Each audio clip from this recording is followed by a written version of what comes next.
Hey Jackets fans, welcome to Boom and Gloom. I'm your humble host, Anthony, also known as Whaler Jacket in the social media world. What do you think of the new theme song? I wanted to change things up a bit. My last theme song focused on the gloom, and I thought, you know what?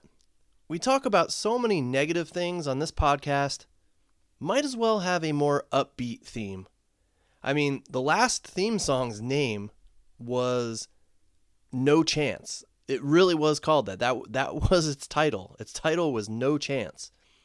And I thought that was very fitting for a podcast about the Columbus Blue Jackets. But I wanted to include something a little more positive, a little more upbeat. So there it is. I hope you guys liked it. For anyone who tuned in last week, my sincere apologies, okay? I had a microphone issue I was unaware of. It was a bad episode when it should have been a fantastic one. Superfan Madigan O'Brien was on as a guest, and she had some just magnificent stories about Yarmo and some Jackets players that I fear no one actually got to hear because of the volume issues, because I screwed that up. So I'm going to try and get her back on here one day so that I can give her the platform she deserved to have last week. Anyway, this is Boom and Gloom. On this podcast, we of course talk about the boom, which is the good, and the gloom, which is the bad, of Columbus Blue Jackets hockey. Lately, it has been all gloom for the Jackets. Not a whole lot of positives right now, as they appear to be just limping to the finish line with less than 10 games left in the season. Now, as I'm recording this, they just lost to Pittsburgh again, and now find themselves in I think it's a 6-game losing streak. Difficult to tell from this vantage point whether the team will win a game the rest of the season or just pack it in. But one thing is for certain, the season will soon be over. And I, for one, welcome our new insect overlords. Sorry, obscure Simpsons joke right there. I, for one, believe they will win 1 or 2 more games. That's how I see it playing out. But man, they are definitely hurting right now. A good chunk of their team is an AHL lineup with just so many injuries. Again, it's like last year all over again. It has been just very, very frustrating to watch. Almost unbearable, to be honest. They seem to always score first. At least they didn't during the losing streak, but always failed to hold a lead. And I'm not sure if that's a coaching issue. Is it a lack of veterans issue? Is it, just an experience issue? Although they were unable to hold leads when they didn't have a full roster of AHL call-ups. So I don't know if we can even say that.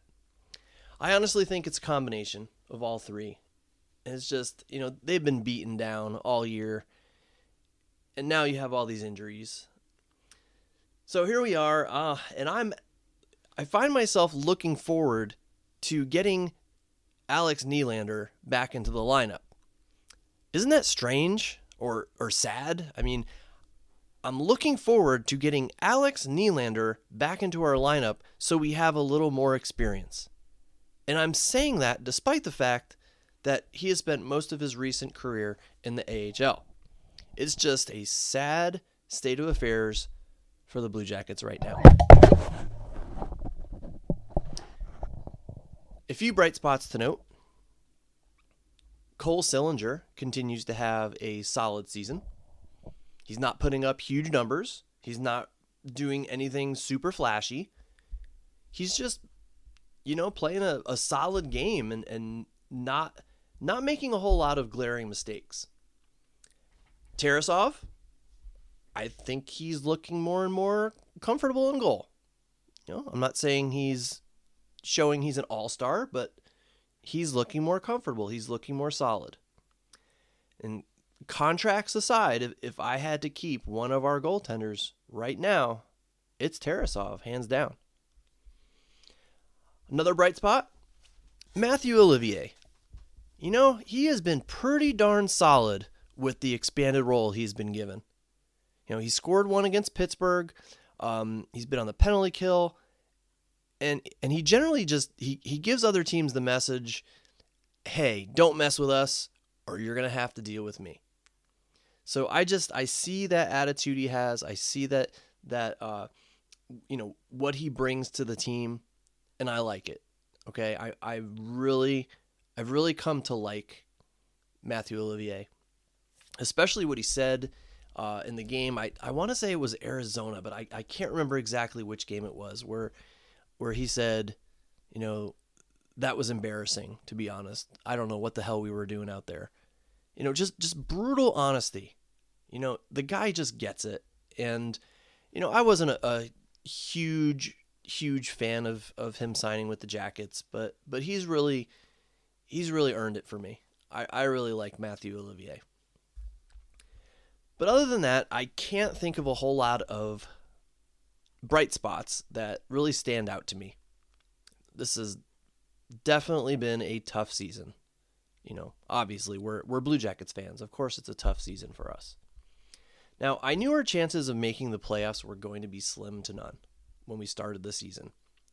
But I also thought if we had been eliminated, we would be able to watch some of our youngsters grow. Well, with Fantilli and Johnson and Chinnikov all out of the lineup right now due to injuries, and Juracek demoted to the minors, that's not happening either. Yeah, sure, we're seeing call-ups like Wolanski, Putia, Meyer, Angle, but do we really see those guys as being vital pieces to the Jackets' future? Not me. I mean, it's nice to have the depth in Cleveland, but I don't see that. I don't see those guys as vital pieces to the Jackets' future. But you know what also annoys me? The Coyotes call up Josh Doan, and he immediately makes a huge impact. It was a huge spark to that lineup. I mean, he was all over the place, and he had chances all night. I mean, he had 2 goals, but he could have had a couple more. I mean, he was all over the place. Opportunities galore. We call up guys, and they don't seem to make the most of their call-up. Now, is that due to their ability or skill level? Or is it how they're being deployed by the coach? I'm not sure. Okay, that's a rhetorical question. I don't know. But the closest thing to what we had, to what Doan did, was Dmitry Voronkov. He started the year in the AHL, but eventually worked his way into a roster spot in the Blue Jackets lineup, and he has made a big difference. Yes.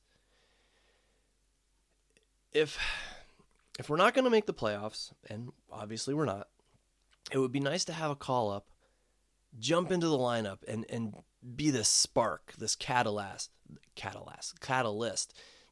to spark the team to a victory. Just 1 or 2, or at least give the team some hope instead of just being a warm body. And unfortunately, that's all I'm really seeing right now. I hate to be mean, but Wolanski and Putia and Meyer, Angle, they're just warm bodies. They're just filling in. So, all in all, just a frustrating, disappointing, tough way to finish out this season. Some news of note. John Davidson has made it clear that the likes of Rick Nash and other members of the current Blue Jackets higher-ups will not be granted an interview for the new GM position. And I think that is fantastic news. I was very happy to hear this. However, considering this front office is basically the same front office, minus Yarmo, that has made some boneheaded decisions over the years and has not produced a winner, my hopes are not high that they will get this one right. I know a lot of people are not very high on JD right now, but I'm not in that boat just yet. The guy's proven one thing. His heart is in the right place. He seems to love this team and the city and truly wants to put this franchise on the right path before he retires. And you can't deny that he has a lot of experience in the league, both as a player and as a front office executive. So you can't argue he's underqualified, but you can argue that he is not the right man, like not the right fit for the job. But I would much rather see Mike Priest replaced. Seriously, what has that guy done? Seriously, I'm asking honestly. I'm not trying to be overly critical, but seriously, what has that guy done? I can't think of a single instance I can point to and say, yeah, we need to thank Mike Priest for that. Can you? I mean, please let me know, because I would like to know. I just honestly don't. I can't think of anything. And since we're just dreaming right now anyway, I'd love to see a new ownership group. Just dreaming, I know. But I also know that JD is going to do his best to make this GM hire the right one.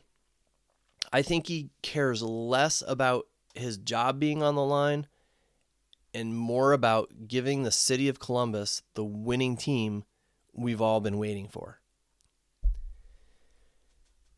What else? Aaron Portzline. Kudos to Aaron Portzline. Well, first of all, I just want to say that I'm very happy to hear that they apparently found a kidney donor for him, and I want to wish him the absolute best of luck, good health, and a speedy, successful recovery. That was just such amazing news when I read that, when he posted that. I mean, I literally pumped my fist and said yes when I read that. The dude has been phenomenal this year. I know that in previous seasons he has faced heavy criticism at times, but this season, I think he nailed it. I think he just went above and beyond. He has done a fantastic job covering the team this year. He's been honest. His Front and Nationwide podcasts have been my favorite podcast to listen to. His athletic articles have been wonderful, and again, just honest. But as I said, kudos to him, because his most recent article, at least that I read, there might have been one since then, it was spot on. Okay, it was called "How the Columbus Blue Jackets Became One of the Most Hapless Franchises in Professional Sports." And it was spot on. He did not pull any punches with this article. First of all, some of the stats he dropped were jaw-dropping, okay? I knew this already, but sometimes I forget, and when it's shown to me, it's just a sobering reminder. But he wrote that the Jackets, in their 24 years of existence, have never finished higher than third place in their division. Now, that's just about a quarter of a century. Different coaches, different players, different GMs, and not a single team could finish higher than third place? That is just staggering to me. It seems almost impossible that a team could exist for that long and have such little success. I mean, it's crazy to think about. And I just love this line from his article. He wrote, "The Blue Jackets are the major league franchise that parody forgot." I mean, that's just perfect. Perfectly stated. AP also mentioned how the Jackets have the league's worst point percentage out of all the teams since they entered the league in the year 2000. They've only won 42% of their games since they have existed. And I think that's the correct stat. I'd have to go back and look, but I think he said it was 42%. And he reminded CBJ fans of some of the horrible mistakes the team has made. Like, we needed the reminder, but it was just very sobering to see in print, all kind of summed up, put together again. Like in 2006, when everyone on his scouting staff was telling McLean to take Kopitar. But he ignored him. He ignored everybody. and he took Gilbert Brulé. Now, if you were listening to this and you became a Jackets fan after 2006, I can pretty much guarantee you're not really familiar with the name Gilbert Brulé. But I'm pretty sure if you're a hockey fan, you know who Anze Kopitar is. That dude is getting up there in age, but he's still producing, still finding success in Los Angeles, and we could have had him. But McLean decided to take Gilbert Brulé. Yeah.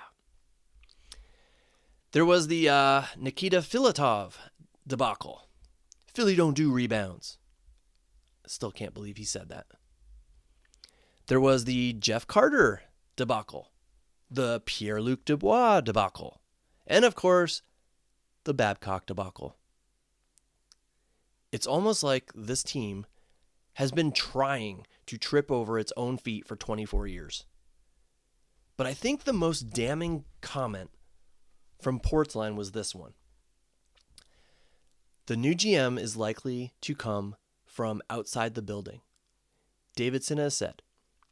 But it's worth noting that the same executive whose due diligence, in quotations, led the franchise to hire Babcock last summer are leading the search for the new GM.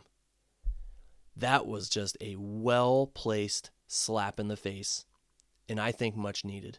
I am so happy Portzline said this because it is oh so true. So when does this all turn around for this team? When do we think the Jackets will actually make it to the playoffs again? I don't think it's next season, unfortunately. Maybe the season after, depending on what moves the new GM comes in and makes. Now, I'm a pessimist, but let me throw an optimist thought out there for a change. Again, I don't think the Jackets will make the playoffs next season. But if there was ever a team that was long overdue for a surprise breakthrough, to have surprise success, to have something wonderful happen to this franchise, to have everything just come together for once, it is the Columbus Blue Jackets.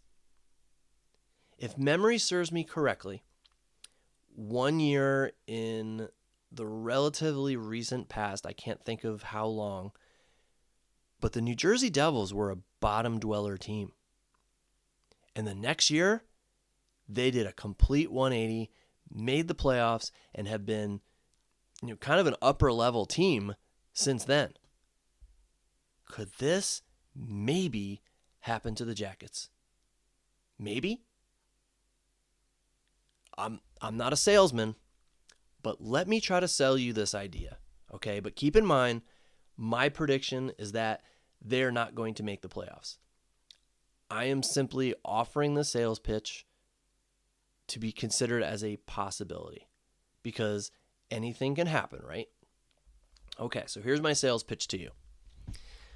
The new GM arrives. He starts making moves beginning with the firing of Pascal Vincent. He brings in a new coach, someone with experience, someone who has actually coached an NHL team to sustain success. This coach is able to get the very best out of his players. He inspires. He knows how to put together plays and offensive schemes, and he's able to help our young players develop. The new GM clears out 2 or 3 of our current defensemen, including Provorov, essentially remaking, or should I say remaking, the Jackets' back end. Jiricek or Matejchuk, or maybe both, step in, and one of them turns in a Rookie of the Year caliber season. Patrick Laine returns. He's gotten what he needs, and he comes back a new player, a better player. Now, he either stays with the team and works his way back to his 40-goal capability, or perhaps the new GM trades him for a huge piece of the puzzle. Someone who really complements the current roster or really brings what this roster needs, whatever that may be. Adam Fantilli comes back, hungry. He's ticked that he didn't get to finish his rookie season, and he hates losing. He didn't come to Columbus to lose. He takes his game up a notch, and he starts showing he's that elite number one center that this team has been longing for. Cole Sillinger continues to improve. I mean, he's had a steady season. He has looked good this year. Voronkov takes another step forward and has completely adjusted to the North American style of play. Chinnikov keeps going, keeps putting up good numbers. Kent Johnson returns from his surgery and is better than ever. Or perhaps he is a trade candidate to bring in a missing piece to the puzzle. The dude has talent, so the price tag would be very high, very high.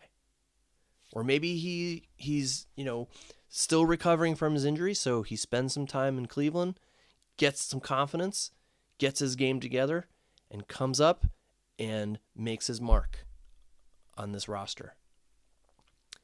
The new GM also swaps out some pieces in the bottom six, bringing in some veteran presence with experience on successful NHL playoff teams. Guys who know how to win and hate to lose, quoting some Shoresy. Who knows, maybe Nylander has even truly found his game in Columbus and becomes a solid bottom six contributor. Finally, the new GM works some magic and unloads Elvis. He brings in a solid, proven NHL goaltender to work as a tandem with Tarasov, who continues to improve. So now we have a brand new, capable coach with a winning pedigree. Now we have a brand new defense with only Werenski, Goodbranson, and Severson returning from last season. Maybe one other, maybe Boquist. We have a new goaltending tandem. We have new or reinvigorated offensive threats, with Gaudreau finally putting up the numbers he should. Maybe because he has a new center on his line. Jenner continues to be strong. Fantilli.